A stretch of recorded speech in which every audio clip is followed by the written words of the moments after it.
Good evening guys. आज बड़े दिनों बाद आप लोगों के साथ रूबरू हो रहा हूं। सोचा अपने दोस्त, अपने मित्र, अपने भाई, अपने कलीग्स, इन सब के साथ में कुछ थोड़ी सी नए साल के अंदर में रूबरू होकर बात कर लेनी चाहिए। बट बात करते करते सोचते सोचते कुछ ज़्यादा ही लंबे समय और ज़्यादा ही लंबा वक्त निकल गया। इस वक्त के लिए आपसे क्षमा याचना है तहे दिल से। नए साल के रेजोल्यूशन में बहुत सारे लोग कस्में खाते हैं, वादे लेते हैं, हम ये करेंगे, हम वो करेंगे। हम ऐसा कुछ भी वादा नहीं करते हैं। हम बस एक ही वादा करते हैं कि हम बस काम करते रहेंगे, लगातार करते रहेंगे, हर शाम करते रहेंगे, हर सुबह करते रहेंगे, थकेंगे नहीं। इसी से मिलती जुलती कुछ हमारी बातचीत है। विधाता मूवी का एक गाना है जो स्वर्गीय दिलीप कुमार साहब के द्वारा रचित है और उसको गाया है हमारे मोहम्मद रफी साहब ने। हाथों की चंद लकीरों का मैं आशिक हूँ तदबीरों का। हाथों की चंद लकीरों का मैं आशिक हूँ तदबीरों का। तकदीर है क्या मैं क्या जानूं, तारी दीदाम दीदाम तारी दीदाम दीदाम। तकदीर है क्या मैं क्या जानूं, मैं आशिक हूँ तदबीरों का। हाथों की चंद लकीरों का। बस बात बड़ी छोटी सी है, समझते समझते एक उम्र का दायरा चला आता है पास में।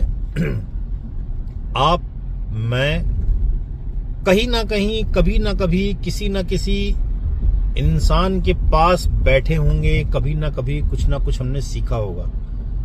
मगर हम सबका पहला टीचर अगर कोई है जिसने हमें 1 रुपए से 100 रुपए तक का ज्ञान सिखाया है, वो हमारे अपने गुरु अगर किसी तरीके से बोला जाए तो हमारे पेरेंट्स ही हैं। तो मेरे पेरेंट्स ने मुझे एक चीज समझाई थी कि बेटा हालात चाहे कैसे भी हो, चाहे आंखों से खून निकल रहा हो, मगर फिर भी ना काम इतनी मजबूती से पकड़ के चलना ना, क्या है ना, शतरंज के 52 खाने होते हैं। उस 52 खाने के अंदर में जब भी आप दौड़ेंगे ना, तो उसमें एक सिपाही ऐसा होता है जो 2.5 घर चलता है। जी हाँ, घोड़ा। तो 2.5 घर की मात ना घोड़े की होती जरूर, मगर वो बड़े मजबूती के साथ चलता है बस।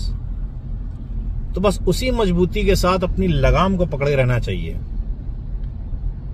नए साल के संध्याकालीन आज तारीख अगर बोलूं तो मैं 19 तारीख है, 19 तारीख सन 2026।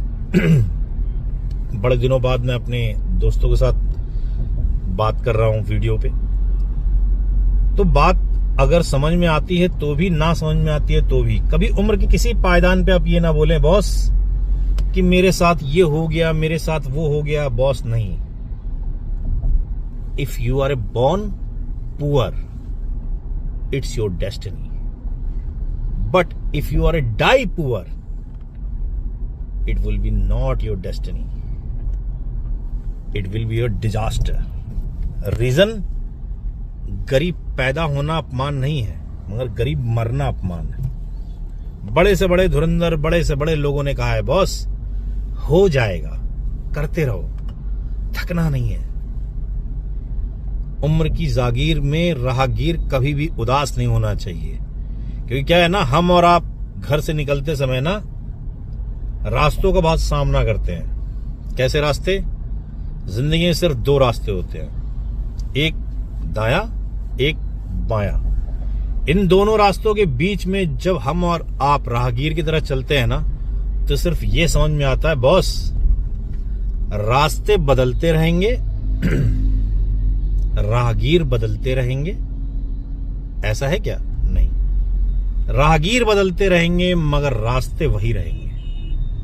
आज इन रास्तों पे हम चल रहे हैं, कभी हमारे माँ बाप चले होंगे, तो रास्ते तो देखो ऐसे ही आएंगे। कठिनाइयों को आप कैसे पार करते हो, ये एक उम्र की दहलीज बताती। तो आज मैं सोचता हूं कि यार वाकई में कठिनाइयों का दौर जो पार करने का है ना, उसको ऐसे ही पार किया जाता होगा। शायद हमारे पिताजी इन्हीं कठिनाइयों वाले दौर से गुजरे होंगे जब हम लोग थे बहुत ही कम उम्र में। होता है ना कि हम ये जीत लेंगे, हम ऐसे जीत लेंगे, हम ये कर लेंगे, हम ये भोकाल कर लेंगे। बॉस, कुछ भोकाल नहीं है, सब समय का परिवर्तन है। और अगर आप समय के परिवर्तन को समझ पाते हैं तो आप अपने माँ बाप को जरूर समझेंगे, क्योंकि आपके माँ बाप जो है ना, वो इस समय के परिवर्तन की धार को समझते हैं, तभी वो कुछ आगे आते हैं। और उम्र की दहलीज ये कहती है बॉस कि आपको काम करते रहना चाहिए। मनोज कुमार साहब की भी एक गाने की लाइन इसमें जरूर गुनगुनाना चाहूंगा। जीवन चलने का नाम, चलते रहो सुबह हो शाम। जीवन चलने का नाम, चलते रहो सुबह हो शाम। जो जीवन से हार मानता, उसकी हो गई छुट्टी। नाक चढ़ा के कहे जिंदगी, तेरी मेरी हो गई कट्टी। जो जीवन से हार मानता, उसकी हो गई छुट्टी। नाक चढ़ा के कहे जिंदगी, तेरी मेरी हो गई कट्टी। तू उससे आंख लड़ा मितेरा, तू आगे बढ़ता जा मितेरा। तू आगे चलता जा मितेरा, कि रास्ता कट जाएगा मितेरा। जीवन चलने का नाम, चलते रहो सुबह हो शाम। तो जीवन के इस पाठ को हम और आप अगर लगातार पढ़ लेना तो हमें कहीं से कहीं तक कोई दिक्कत नहीं आएगी। इसी के साथ धन्यवाद, नमस्कार, थैंक यू।